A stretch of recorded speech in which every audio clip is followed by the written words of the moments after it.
Senhor presidente, senhores senadores, senhoras senadoras, telespectadores da TV Senado, ouvintes da Rádio Senado, eu vou falar de um tema, mas antes tem algumas pequenas introduções. Primeiro, eu quero me solidarizar com o pessoal do Rio Grande do Sul, a povo do Rio Grande do Sul, pelo que aconteceu lá ontem, né? Tem a nossa solidariedade, vocês lá água, e lá no nosso Piauí é seca, mas as tragédias causam quase os mesmos efeitos também. Também com o povo americano lá em Las Vegas, a tragédia de lá, e aí também isso chama a gente para uma reflexão. Será que esse debate que está começando a acontecer nesse país, da questão de voltar a armar as pessoas, a discussão do Estatuto do Desarmamento, será que é oportuno? Porque a gente tem clareza que os Estados Unidos morre mais gente nesses atos individuais do que nos atos terroristas, né? São muitas chacinas acontecidas em escola, em muitos lugares, porque lá o acesso à arma é muito fácil, tanto que a pessoa que estava lá tinha não sei quantas armas ainda prontas para disparar. É bom que a gente reflita se no Brasil isso vai dar certo, essa história de liberar a arma para a população. Também quero fazer uma pergunta. Como a senadora Vanessa fala muito aí na história dos dias que estão da medida provisória que não vem, eu li a entrevista do deputado Rodrigo Maia no Valor Econômico e me preocupa uma frase que ele disse que eu acho que merece resposta. Então, é uma pergunta que não quer calar, que eu vou repetir aqui todas as vezes que eu usar essa tribuna também. Ele diz: não fizemos com eles o que fizeram com a Dilma. Talvez por isso essas mentiras criadas para tentar criar um ambiente em que eu é que não presto, que não prestava. Então, eu acho que é grave, né? Ele sabe, ele diz, nós dissemos muitas coisas que foram feitas e que foram negadas, né? Toda a conspiração, toda a armação, mas ele está aqui dizendo que alguma coisa foi feita com a Dilma, infelizmente no texto ele não diz.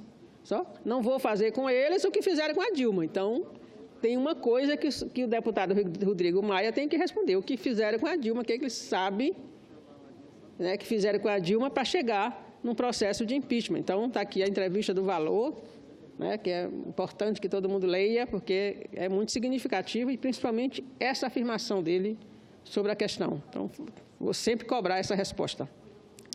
Mas eu quero falar aqui, mesmo, presidente, sobre uma coisa, um tema que a gente evita, às vezes, até de tocar, que é o estado policialesco que esse país está vivendo. Então, hoje, nós temos algumas manifestações surpresas até, porque o reitor afastado da Universidade de Santa Catarina foi encontrado morto, se suicidou. E todo mundo atribui que é uma operação que foi feita na universidade, operação Ouvidos Mocos, né, onde ele era suspeito de ter desviado umas bolsas de estudo. E ele deixou uma carta, e eu vou ler essa carta aqui, mas eu acho que é a Lava Jato, porque faz parte da Lava Jato, fazendo a sua primeira vítima, né, fatal.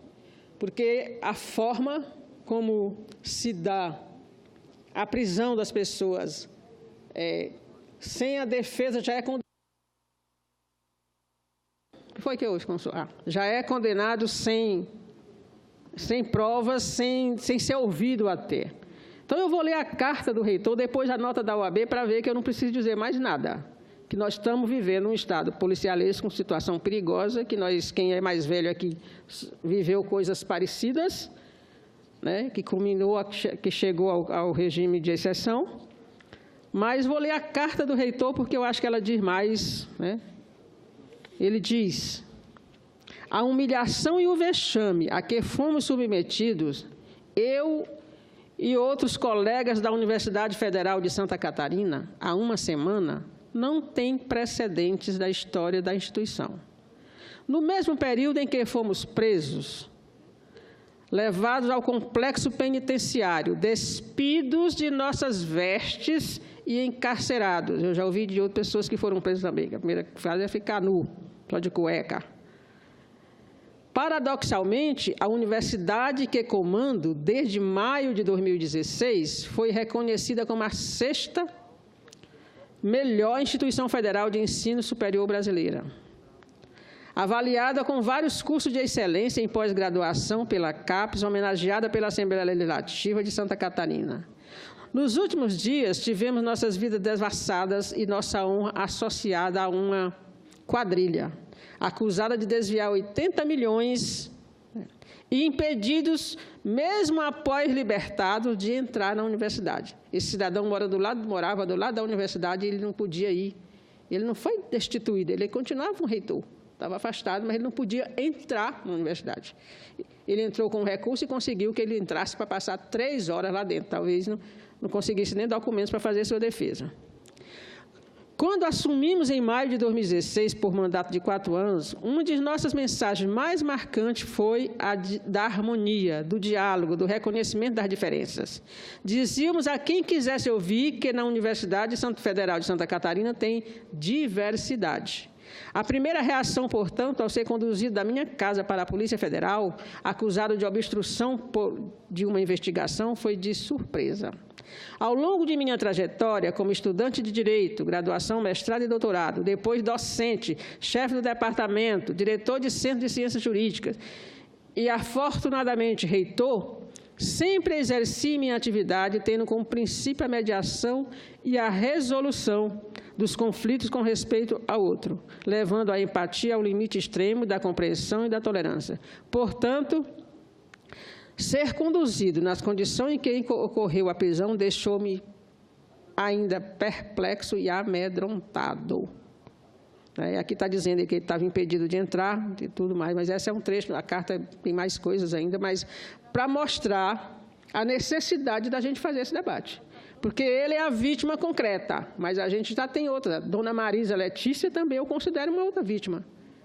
Porque uma mulher que teve sua casa invadida praticamente 6 horas da manhã, pega de camisola no seu quarto, para ver o Lula ser conduzido coercitivamente naquele espetáculo grotesco que a Rede Globo promoveu, com helicópteros voando em cima do prédio, como se fosse assim o bandido mais perigoso que ele estivesse levando ali.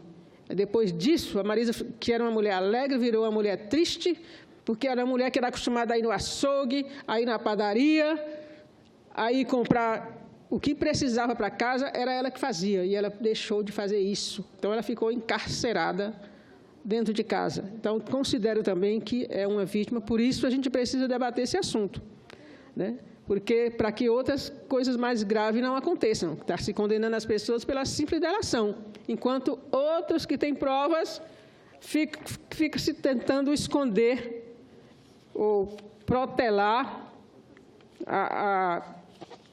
a punição, ou pelo menos a investigação e o julgamento, né? Se provar inocência, que seja inocente, né? Ele tinha só 1 ano de mandato, já era muito complicado dizer que ele foi responsável por um desvio de 80 milhões. Né? E ele diz também que a investigação interna, ele diz aqui, o equivocado processo que nos levou ao cárcere, uma investigação interna que não nos ouviu, quer dizer, não foram ouvidos, foram presos.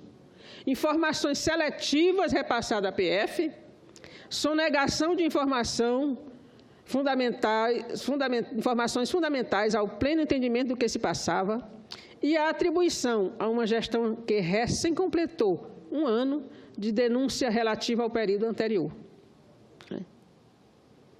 Não adotamos qualquer atitude para abafar ou obstruir a apuração da denúncia. Agimos, sim, como gestores responsáveis, sempre acompanhados da Procuradoria da Universidade.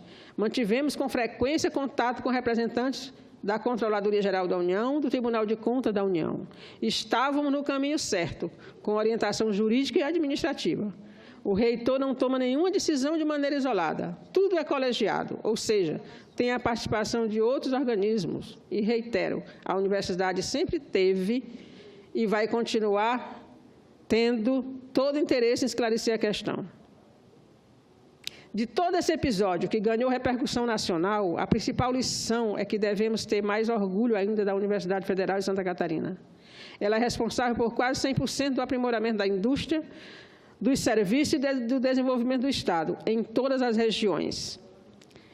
Faz pesquisa de ponta, ensino de qualidade e extensão comprometida com a sociedade.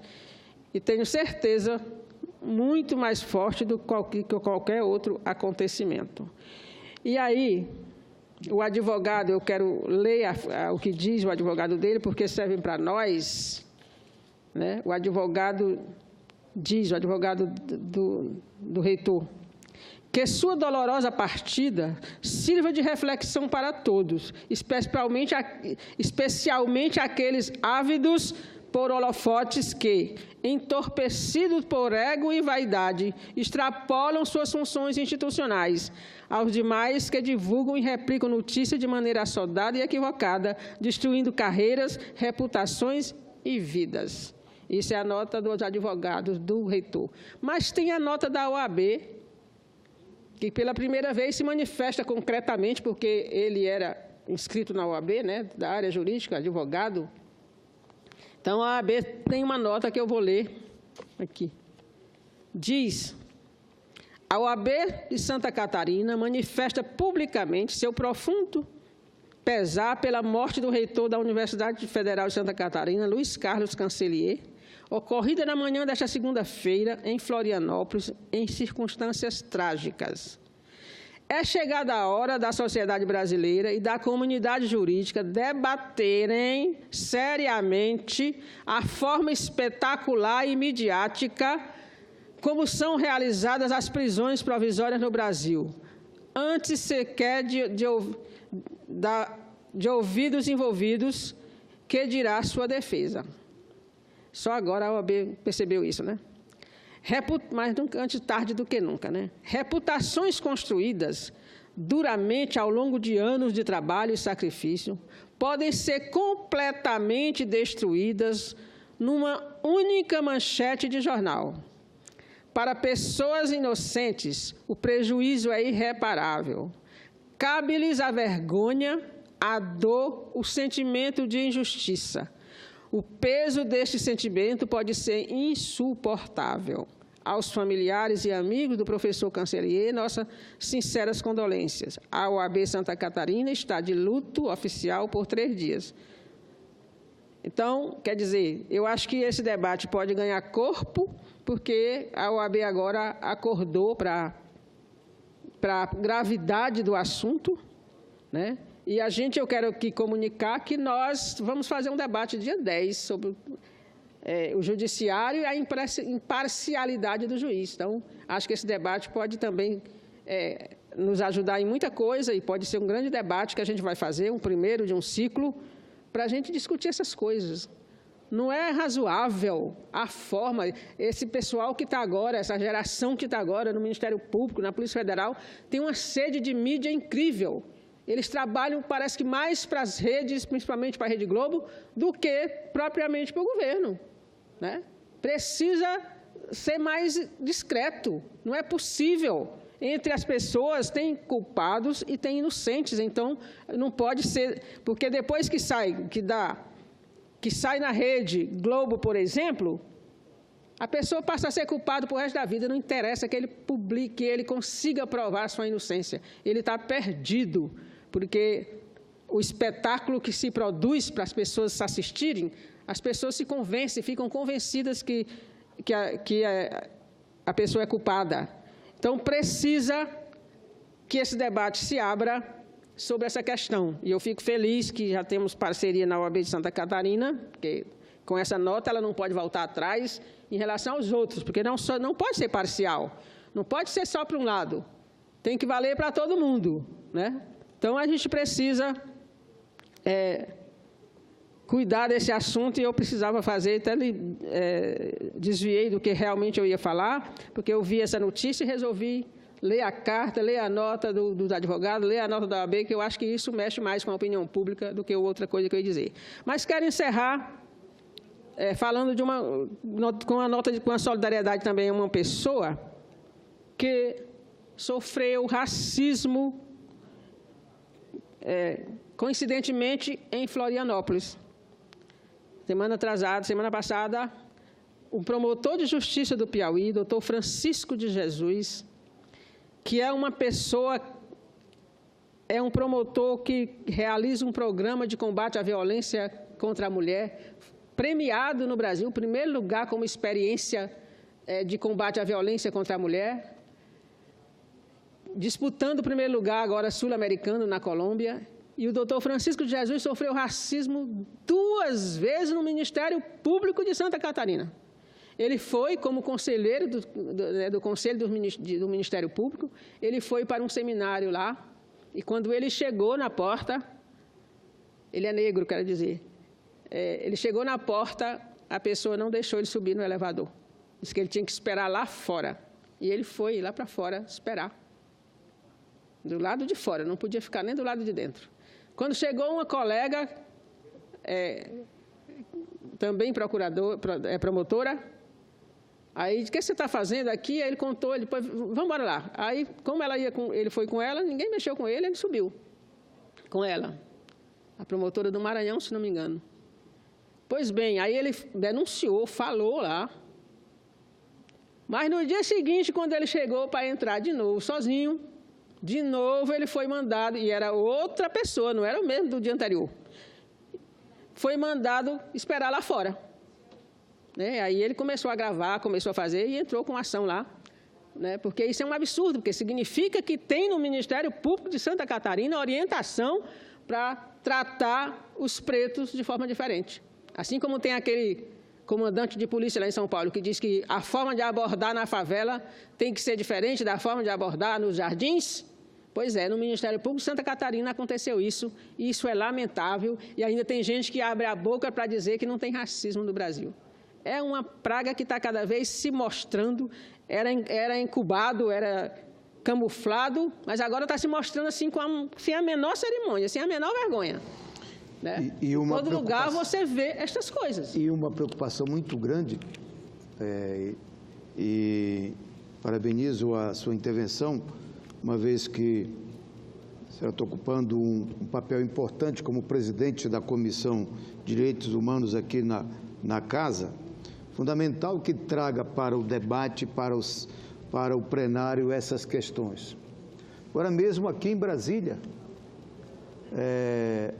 uma senhora com a filha foram agredidas, que estavam indo para o cinema ali no Liberty Mall, e um cidadão agrediu, desconfiando que elas fossem namoradas. Era uma mãe e uma filha que estavam indo para o cinema assistir um filme e foram agredidas por um cidadão, dado essa coisa da homofobia, do retrocesso que está se adquirindo no país.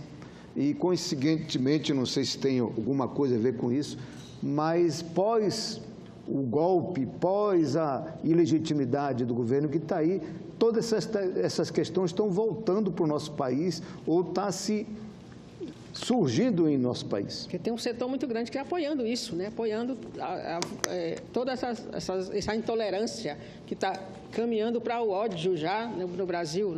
Então, é preciso que a gente lute contra isso. Mas, principalmente, eu acho que a gente tem que abrir o debate sobre aquele tema, o tema que eu li, da carta que eu li aqui do reitor que se suicidou em Santa Catarina, porque eu considero que ele é a primeira vítima fatal do espetáculo midiático que são as operações da Polícia Federal, na Lava Jato, principalmente, porque essa operação lá fazia parte da Lava Jato, que agora tudo faz parte, tudo que se investiga é Lava Jato.